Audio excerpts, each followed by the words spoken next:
Tātad labadiena, tauta Latvijā. Apējam apkārt pirtiņai. Tātad šitās visas gudrās brīvdienas, kas te priekšā ir, mēģināšu pabeigt pirtiņu. Bet negribu garu video uztaisīt, negribu garu video taisīt. Jā, ieejam iekšā, atparādīšu, kas notiek iekšā. Nu, redziet, kāda ir pirtiņa no iekšas. Vakar šito sienu uztaisīju. Tātad, redziet, atliek tik ielikt durvis, bet durvis likšu beigās, jo tās ir stikla, un lai nesaplēš, kad būs visa aparatūra, viss ienests, sanests, viss izdarīts, tad tikai šito te, jā, liksim stikla durvis. Nu, lūk, redziet, kā te ir. Vakar uztaisīju šito pretējo sienu, un tagad rekur šeit ir taisu griestus. Nu jā, un vakar sāku taisīt vēl šo sienu.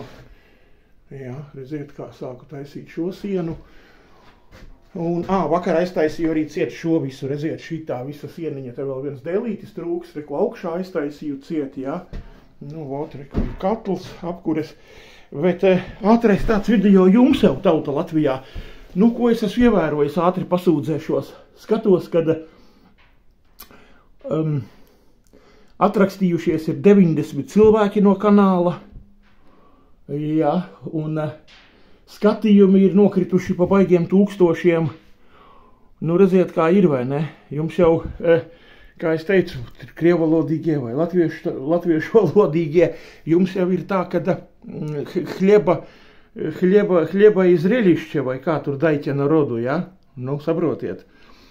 Nu, katrā gadījumā šobrīd bišķiņ nesaprotu, jā, tad, kad es gāju tur ielās un trobelēju šitos visus pentakostus un visus pārējos, un kur es gāju, un tad apskatieties, kādi skatījumi tur, kur izskrēja agris vai izskrēja, kas tur, jā, 1000, 1,5, 2000 skatījumi, jā, nu redziet, jums, kā saka, tikai asinis padodiet, jā, asinis padodiet, tad jūs skatīsieties.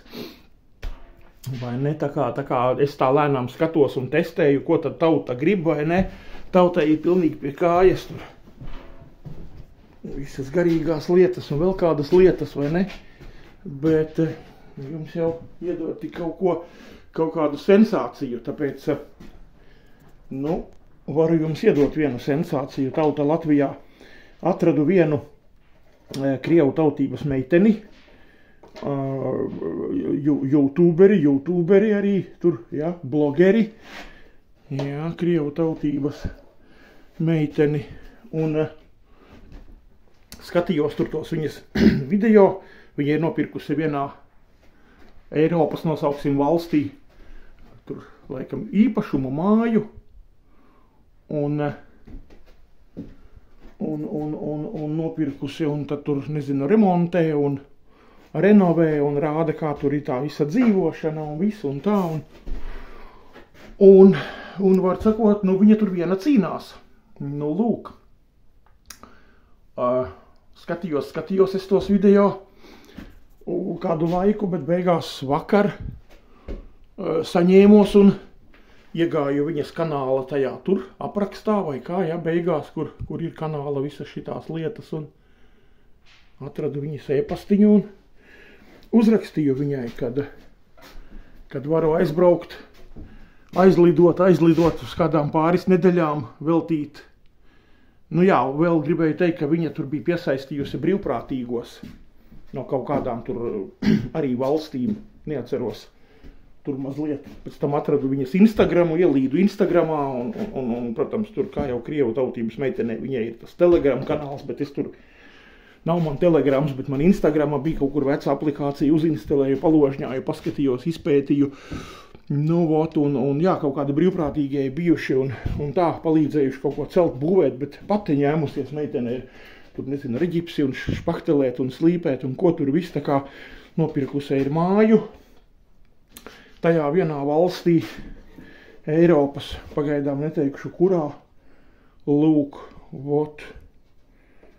Pati laikam viņai no kaut kādas Krievijas pilsētas no ziemeļiem, no Krievijas ziemeļiem viņa tur nosauca to vietu, to pilsētu laikam un tā. Tā kā tauta Latvijā, nu vot, un uzrakstīju, ka es arī varu aizbraukt 2 nedēļas kaut ko uzcelt, uzbūvēt, ka te Esmu baigais šitas te celtnieks un varu tur. Labi, es tur elektrību nesaprotu, ja, tauta Latvijā atzīšos godīgi.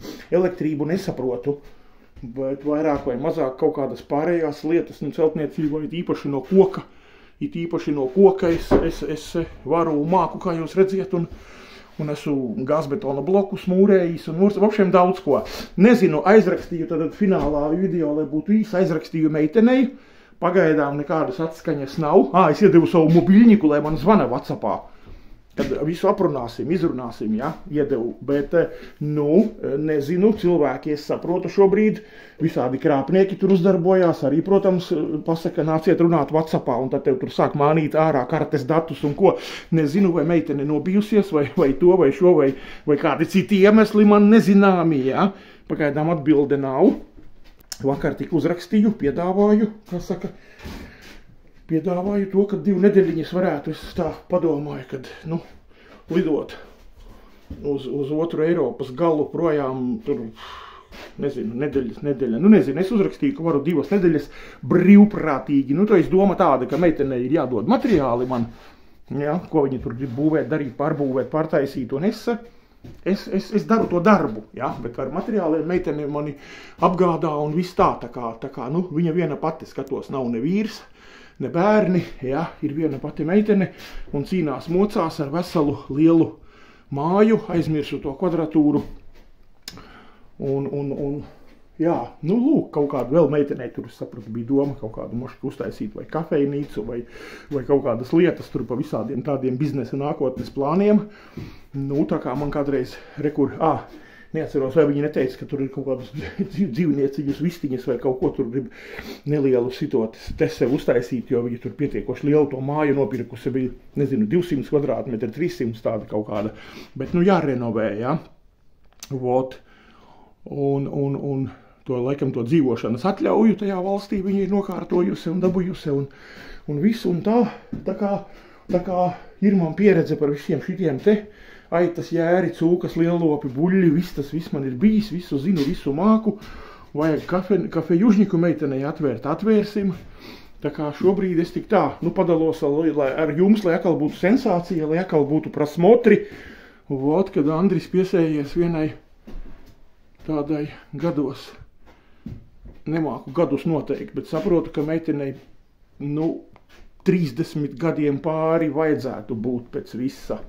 Tautā Latvijā nemāku es noteikti, jā, vecumu, bet es domāju, ka meitenei vajag būt vecākai pa 30 gadiem kaut kā tā. Lūk. Lūk, tādi jaunumi, tā kā gaidīsim ziņu. Šī man nezvana, bet, es tur atkal gribu skatīties, moška uzrakstīt kaut kādu e-pastiņu, jums jau jāsaprot atkal, ja, kad ļoti bieži dzīvē ir tā, kad, meitenes atkal, vajag atkal kaut kādu tur to puiša, krievs saka nastoičivosti, vai ko tur atkal, ja, uzbāzība, ne kā latviski, jāņem groži savās rokās, ja, un var sakot, kaut kas jādara, jo 2 varianti ir, vai meitene, teiksim, tur ir uzreiz ap liku roku ņemama, vai atkal viņa grib, ka viņu iekaro, kā jau meitenēm patīk, ja, kad džeki iekaro, un kaut kāds viens sīks e-pastiņš ar savu piedāvoto telefonu numuru, puišu meitenes tā jau nav ne cīņa, ne iekarošana. Jā, es zinu, kā jāiekaro meitenes, jaunībā to visu darīju, tāpēc pieredze ir, un, kaut kā tā tauta Latvijā, tā kā saņemiet jauno sensāciju. Lūk, tāds īsi ieskatiņš šoreiz bez vārdiem, uzvārdiem, bez visa, lai jūs neatpazītu un skatīsimies, kā viss beigsies, tā kā, tādi jaunumi jums tagad visiem. Tā kā taisiet ažiotāžu, gāziet manu kanālu apkārt.